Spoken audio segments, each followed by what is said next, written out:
On New Year's Day, I talked about wanting to connect more with my customers, and I think it'd be a good step to start getting in front of the camera as often as I'm behind it.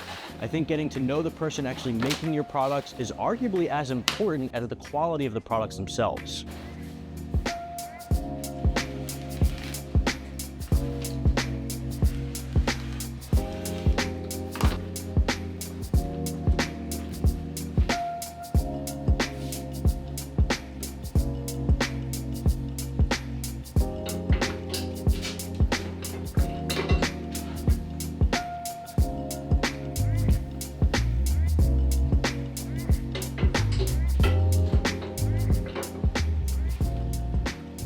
You can see here that I'm using this absolutely just gorgeous turquoise Minerva full grain Italian leather imported from Tuscany. It's got these like beautiful stretch marks and pigment changes in the leather, and this is just going to patina so beautifully. I'm going to pair it up with mint green stitching because this customer ordered a wallet, a passport wallet, and this notebook, and they're all made to match.